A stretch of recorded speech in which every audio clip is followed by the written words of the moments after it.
Hola, junto con mis compañeras Harumi, Emily y Carla, en este podcast hablaremos de la vida de Maximiliano de Habsburgo y Carlota. Acompáñenos a adentrarnos en esta historia. Fernando Maximiliano de Habsburgo nació en Viena, Austria, el 6 de julio de 1832 y murió fusilado en Querétaro, México, el 19 de junio de 1867.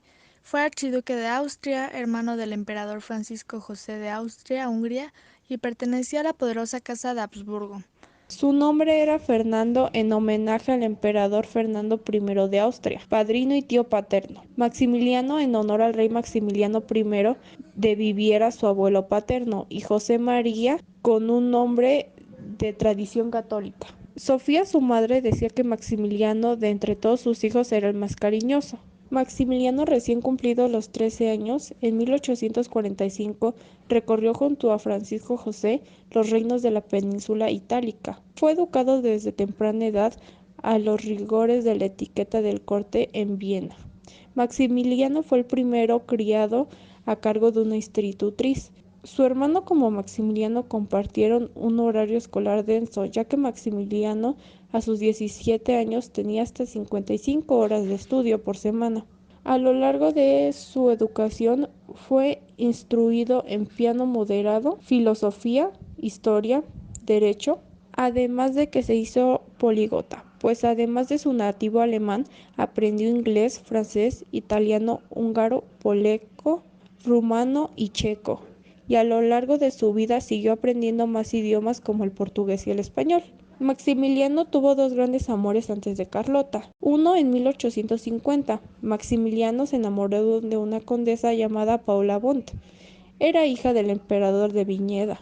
Sus sentimientos fueron recíprocos, pero debido a que la condesa era de un bajo rango, Francisco José, su hermano, propuso fin a su amor, enviando a Maximiliano a Trieste para familiarizarlo con la marina austriaca, donde más tarde haría una carrera.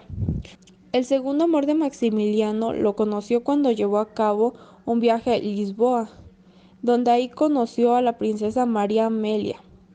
Ella tenía 19 años. Era una hija única del difunto emperador Pedro I de Brasil y era descrita como una hermosa y piadosa e ingeniosa, y con una educación refinada. Ambos se conocieron y se enamoraron, y su hermano de Maximiliano Francisco y su madre autorizaron un matrimonio. Pero ocurrió una tragedia en febrero de 1852. María Amelia contrajo escarlatina, y con el paso de los meses su salud empeoró. Antes de un brote de tuberculosis murió. Mientras que la emperatriz consorte de Maximiliano, Carlota de Bélgica, fue una princesa belga que pasó a ser conocida como Carlota de México. Nació el 7 de junio de 1840 en Bélgica, hija del rey Leopoldo I de Bélgica y de Luisa María de Orleans. Yo les hablaré un poco de su relación amorosa. ¿Quién no ha soñado con tener un romance digno de una película de época? Pues bien, el matrimonio entre Maximiliano y Carlota de México fue justamente eso, una historia de amor apasionada, llena de giros inesperados y tragedia. Y es que su romance se dio en medio de un contexto político tumultuoso que los convirtió en personajes centrales de la historia mexicana del siglo XIX.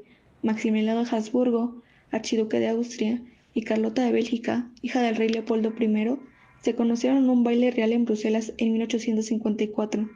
Desde el primer momento, su conexión fue instantánea y no tardaron en enamorarse perdidamente el uno del otro. Decidieron casarse en 1857 y comenzar su historia juntos. Aunque en un principio parecía un cuento de hadas, el destino tenía otros planes para Maximiliano y Carlota. En 1864, el archiduque fue convocado por una facción conservadora en México para convertirse en emperador y traer estabilidad al país.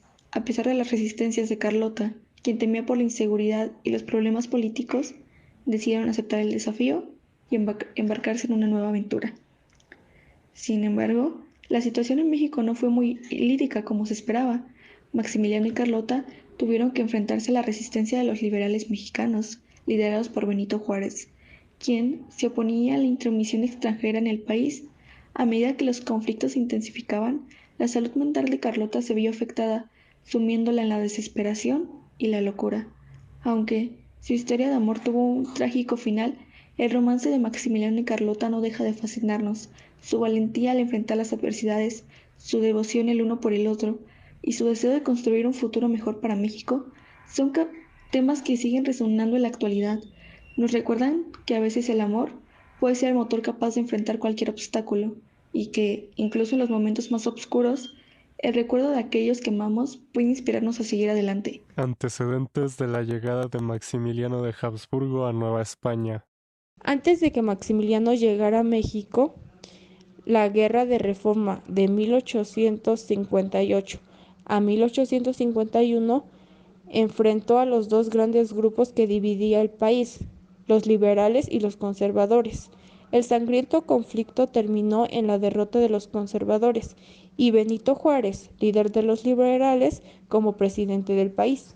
El imperio francés de Napoleón III decidió invadir México luego de que el gobierno de Benito Juárez, presidente de la República Mexicana, suspendiera el pago de la deuda externa. Aunque luego Juárez resolvió reanudar el pago de la deuda, el gobierno francés continuó con el plan de invasión con la intención de instaurar en México una monarquía subordinada a Francia. Por recomendación de Napoleón III, un grupo de conservadores mexicanos viajó hasta Trieste, Italia, que ofreció al archiduque de Austria, Maximiliano de Habsburgo, la corona de un imperio pro-francés en México. La intención era que este emperador detuviera la influencia creciente de Estados Unidos y restaurara los privilegios tradicionales del clero y los grandes terratenientes de México. Maximiliano aceptó la propuesta y fue proclamado emperador de México.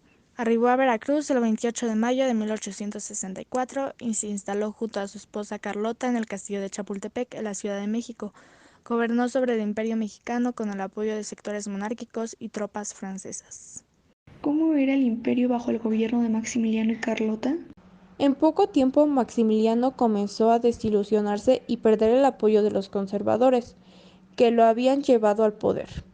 El emperador decidió no devolver los bienes que se habían expropiado de la Iglesia tras las leyes de reforma, además de defender varias ideas políticas propuestas por los liberales durante la administración de Juárez, como las reformas agrarias, la libertad de la religión y la expresión de los derechos al voto.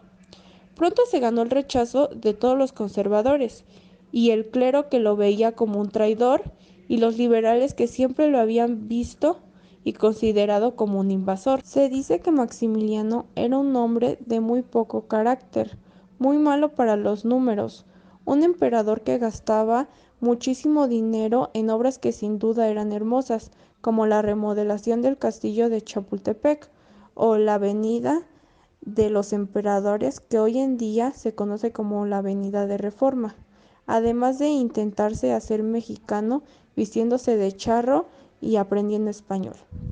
El imperio también integró a miembros del Partido Liberal en su gabinete, impuso un decreto para abolir las deudas de los peones que habían adquirido en los hacendados, estableció una junta protectora de las clases desprotegidas, atendiendo casos de despojos de las tierras de pueblos indígenas y propietarios.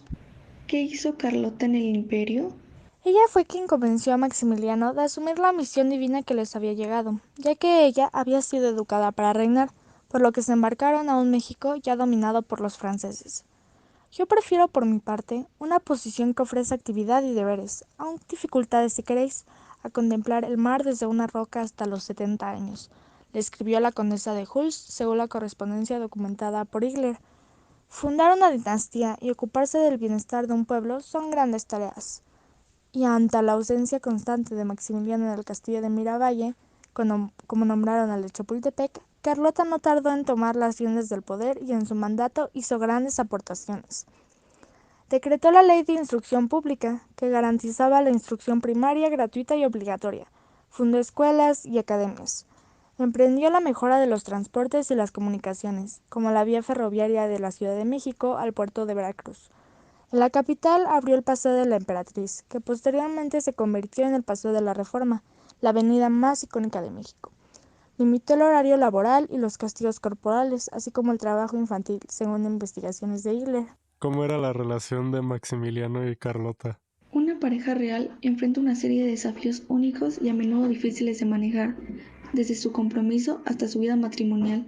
Hay numerosas presiones y expectativas que rodean a una pareja real.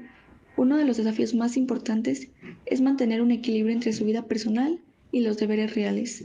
Con un horario apretado y constantemente en el ojo público, encontrar tiempo para sí mismos puede ser todo un desafío. Lo solucionaron, ya que mientras Carlota y Maximiliano pasaban largos tiempos apartados, por lo que la única manera de comunicarse era por medio de cartas que se enviaban, el historiador Conrad mencionó que existen más de 300 cartas que mantenían unidas a la pareja. Se menciona que todas las cartas existen en un tono de gran confianza y cariño conyugal de la época. Otro desafío que enfrentaban es la presión de tener un heredero. En muchas casas reales, la descendencia es una parte fundamental para mantener la monarquía en funcionamiento. Por lo tanto, la pareja real puede enfrentarse a presiones para concebir y tener hijos en un cierto periodo de tiempo. Además, el escrutinio constante de los medios de comunicación puede ser agotador para la pareja real. Cada movimiento suyo se analiza y se juzga, lo que puede causar tensiones en su relación. Además, tiene que aprender a lidiar con rumores y especulaciones que se difunden sobre ellos, lo que puede afectar su bienestar emocional. En resumen, las parejas reales se enfrentan a una serie de desafíos que van desde el equilibrio entre su vida personal y los deberes reales, la presión para tener herederos y el escrutinio constante de los medios de comunicación. A pesar de estos desafíos, es importante recordar que también tienen recursos y apoyo para superarlos. Al final del día, la pareja real es solo eso, una pareja normal con desafíos extraordinarios. El fin de Maximiliano y Carlota. A pesar de sus múltiples emprendimientos, el imperio impuesto en México no tenía cimientos sólidos.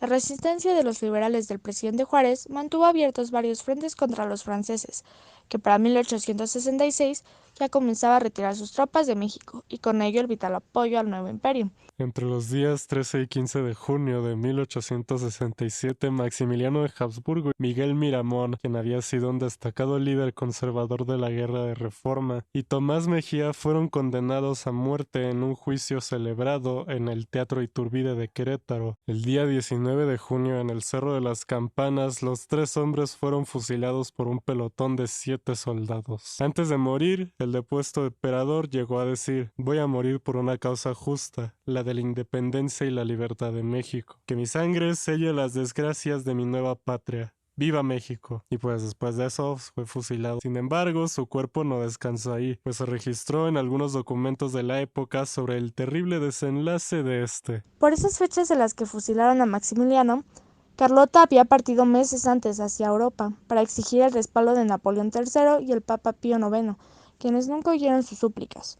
Esta comenzó a mostrar comportamientos repetitivos, como el mordisqueo de un pañuelo y las uñas o el mesarse el pelo constantemente, gestos que pronto derivaron un trastorno mental complejo. Había enloquecido a los 26 años y vivió más de 2/3 de su larga vida en las tinieblas. Murió en su natal Bélgica a los 86 años, el 19 de enero de 1927.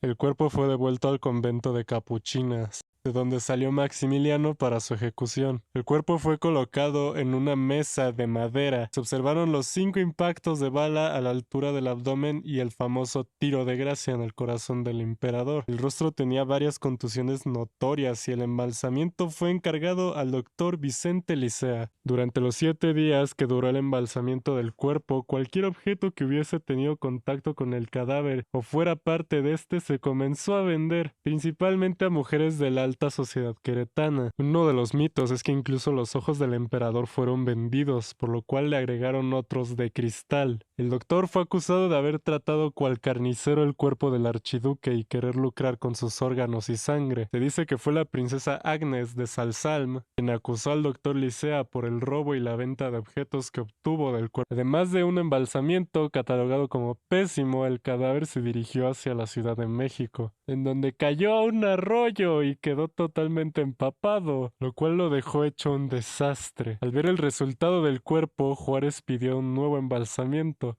Esta vez fue realizado por los médicos Agustín Andrade, Rafael Ramiro Montaño y Felipe Buenrostro. Y eso ha sido todo en este podcast, donde con nosotros aprendieron un poquito más acerca de la vida de Maximiliano de Habsburgo, el último emperador de la Nueva España, y su esposa Carlota.